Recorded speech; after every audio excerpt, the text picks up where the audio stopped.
저녁 후의 일상이란 생각보다 단조로웠다. 매일 아침 눈을 뜨면 앞으로의 삶을 고민하다 이력서를 작성하고 다시 잠자리에 드는 나날이었다. 하지만 고민만으로 인생이 해결되지 않는다는 건 군대에서 이미 배웠던 터라 어떻게든 방향을 잡아야 했다. 나보다 1년 먼저 전역한 친구 녀석이 공장에서 일하고 있다는 이야기를 들었을 때 내겐 선택지가 많지 않았다. 어릴 적부터 공장만큼은 가지 않겠다고 다짐했었지만 아버지가 없는 집안의 장남으로서 돈을 벌어야 하는 현실 앞에서는 그런 자존심조차 사치였다.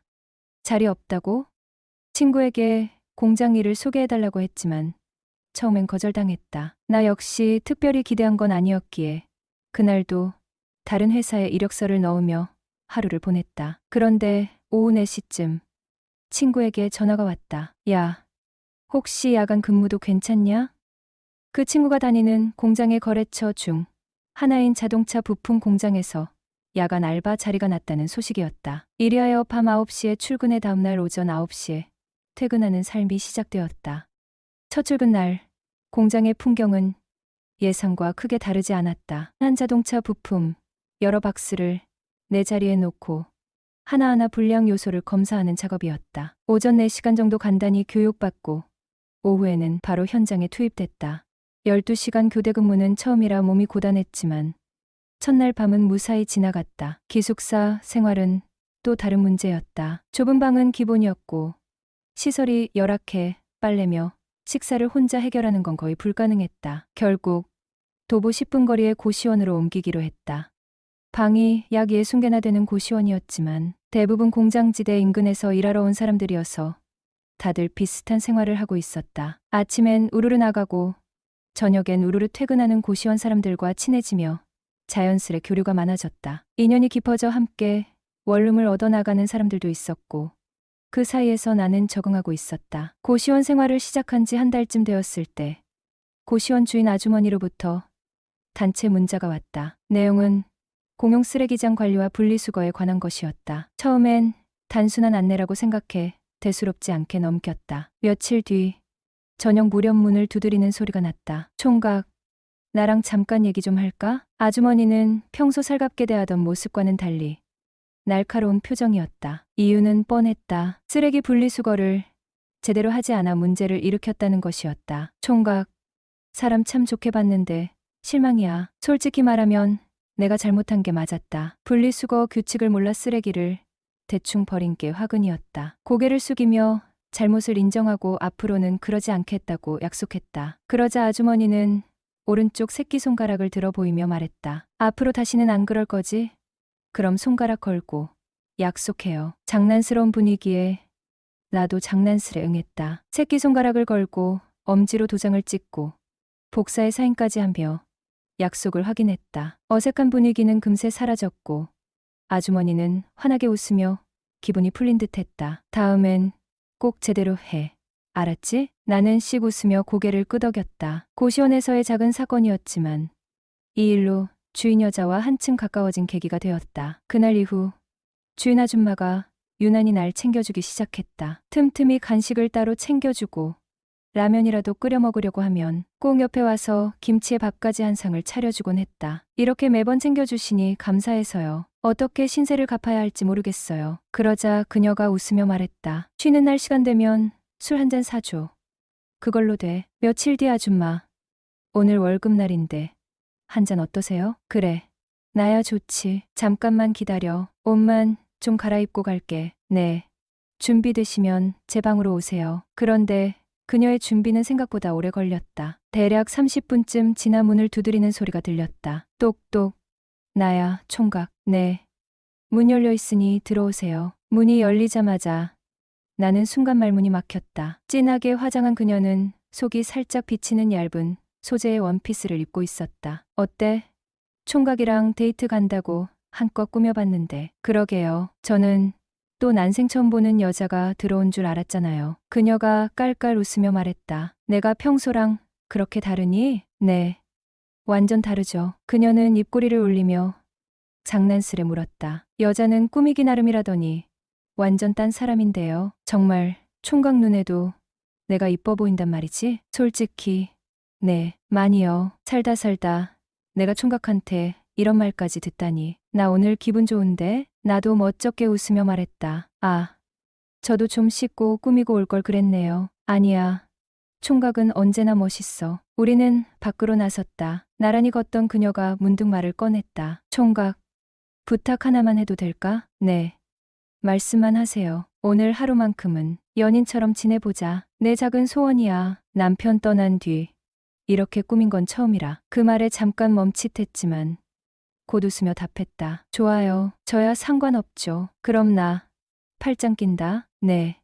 그러세요. 그녀는 내 팔에 깊숙이 팔짱을 끼고 매미처럼 찰싹 달라붙었다. 너무 진한 거 아니에요? 왜? 싫어? 아니요.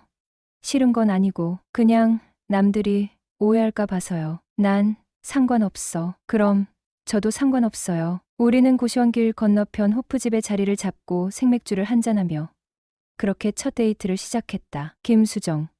그녀는 40대 중반의 여성으로 고시원의 주인임과 동시에 내게는 엄빠 같은 존재였다. 단정한 단발머리에 자연스러운 웨이브가 더해져 깔끔한 인상을 주는 그녀는 항상 차분한 색조의 원피스와 가디건으로 단아함을 유지했다. 그녀의 삶은 단순한 고시원 운영 이상이었다. 그녀의 고시원은 공실이 없을 정도로 잘 나갔고 월세 수익만으로도 매달 2천만 원을 벌고 있었다. 일찍 결혼해 대학생 아들을 두었지만 3년 전 남편을 암으로 떠나보낸 뒤 고시원을 상속받아 생계를 이어가고 있었다. 사실 저희 아버지도 일찍 돌아가셨어요. 그래서 제가 가장 역할을 해야 해서 여기까지 와서 일하는 거예요. 어머나 그런 어려움이 있었구나.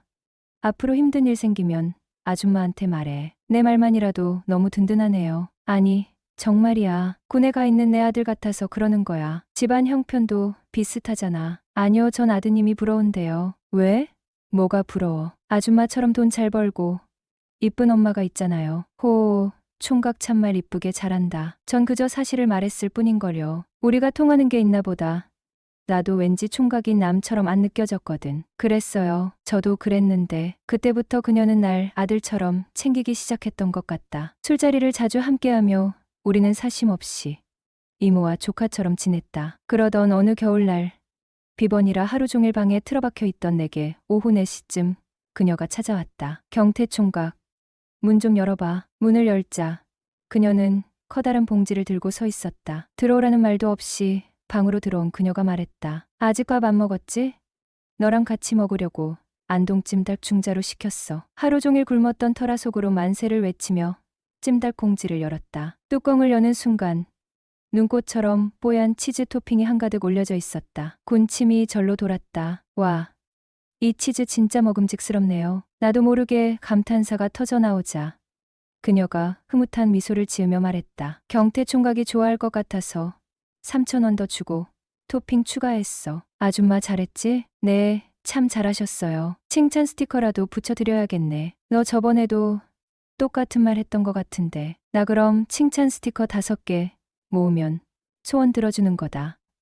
그러죠 뭐. 배고픔의 이성을 잃고 허겁지겁 먹기 시작하자 그녀가 내 손목을 잡으며 말했다. 그렇게 급하게 먹으면 체해. 꼭꼭 씹어 먹어. 그러더니 옆에 있던 콜라를 따서 내게 건넸다. 그 순간 그녀는 단순히 애 엄마도 연상녀도 아닌 천사로 보였다. 그렇게 우리는 찜닭을 다 먹고 난 뒤 그녀가 물었다. 마지막 연애는 언제였어? 글쎄요. 꽤 오래됐죠. 소개팅 같은 건 안 해봐? 연상은 어떻게 생각해? 그녀가 평소답지 않게 연애와 결혼에 관한 질문을 쏟아내기 시작했다. 뒷골이 싸해졌다. 순간 깨달았다. 세상에 공짜 찜닭은 없구나. 식사를 마치고 대화를 나누던 그녀가 자리에서 일어서기 직접 말했다. 경태 총각한테 부담 주려고 하는 말은 아닌데 총각도 혼자라 외로울 텐데 이 고시원에서 머무는 동안만이라도 서로 의지하면 어떨까 싶어서 잘 한번 생각해보고 연락 줘. 순간 그녀의 눈빛이 갑자기 낯설게 느껴졌다. 평소 순수하고 이모 같았던 김수정이 아닌 여인의 눈빛이었다. 머리가 복잡해졌다. 그녀를 거절하면 내일부터 서먹해질 것이고 고시원을 떠나야 할지도 몰랐다. 반대로 받아들이면 그건 또 다른 복잡함을 안겨줄 것 같았다. 그동안 김수정이 나에게 해준 것들이 떠올랐다. 빨래도 해주고 밥도 챙겨줬으며 심지어 내가 감기 몸살에 걸려 2일 동안 꼼짝없이 누워있을 때 내 곁을 떠나지 않고 지켜줬다. 그때 그녀가 내게 해준 일들이 떠오를 때마다 나는 그녀의 진심을 느낄 수 있었다. 또 기억나는 건 그녀가 칭찬 스티커 5개를 받으면 나한테 고백하겠다고 했던 장면이었다. 그때는 농담처럼 들렸지만 지금 생각해보니 그 말도 진심이었다는 걸 알게 됐다. 그리고 어느 술자리에서 그녀가 나에게 아들이 아니라 남자로 느껴진다고 고백하던 날도 떠올랐다. 그 순간 그녀의 마음이 진심이었다는 걸 깨닫지 못했던 내가 아쉬웠다. 그녀가 나를 향한 마음은 그때부터 지금까지 모두 진심이었다. 이제는 내가 그녀를 챙겨야 할 때라는 생각이 든다. 그동안 그녀가 나에게 해준 모든 것들, 내가 그녀에게 받은 배려가 너무 컸다. 이제는 내가 그녀에게 고마움을 표현하고 그녀를 지켜줄 때가 된 것이다. 나는 용기를 내 카톡을 보냈다. 아줌마, 아니, 수정씨, 우리 한번 만나봐요. 답장은 금세 왔다. 그래, 경태씨, 그럼 오늘 밤 내 방으로 와요. 그녀의 방은 고시원 끝자락에 있었다. 문을 열고 들어서니 아늑한 조명 아래서 그녀가 기다리고 있었다. 향긋한 와인과 잔이 준비되어 있었고 그녀는 한층 부드럽고 따뜻한 미소로 나를 맞았다. 그날 밤 우린 단순히 고시원 주인과 세입자가 아닌 서로의 외로움을 채워주는 깊은 관계로 발전했다. 그 후 우리는 6개월째 잘 만나고 있었습니다. 그러던 중 집 이사 문제로 급하게 3천만 원이 필요했는데 그녀는 주저없이 그 돈을 빌려주었습니다. 게다가 어머니 생일을 맞아 용돈이라며 100만 원을 주기도 했습니다. 그녀는 나에게 너무나도 고마운 사람이었습니다. 그렇게 우리는 매일 부부처럼 함께 시간을 보내며 맛있는 음식도 먹으러 다니고 다정한 연인처럼 행복한 시간을 보냈습니다. 그때마다 나는 한 푼도 쓰지 않았습니다. 그녀는 경제적으로 여유가 있었고 나는 그렇지 못했기에 계산할 때마다 그녀가 항상 다 내고 나는 한 푼도 내지 않게 했습니다. 하지만 얼마 전 예상치 못한 일이 터졌습니다. 밤 12시쯤 그녀에게서 카톡이 왔는데 내용은 너무 행복하다는 이야기였습니다. 무슨 일이냐고 물어봤더니 그녀는 임신을 했다고 말했습니다. 그 순간 나는 완전히 어이상실이었죠. 저에게 가장 큰 고민이 되는 순간이었죠. 그녀와 진지하게 이야기를 나누었습니다. 내가 솔직히 어떻게 해야 할지 모르겠다고 하자 그녀는 우리 관계와는 별개로 아이를 낳고 키우겠다고 했습니다. 그녀의 의지가 확고했고 나는 그 뜻을 존중하기로 했습니다. 이제 내가 그녀와의 관계를 어떻게 풀어나가야 할지에 대해 진지하게 고민하고 있습니다. 사랑은 단순히 감정에 그치지 않는다. 그것은 두 사람의 책임과 헌신이 함께할 때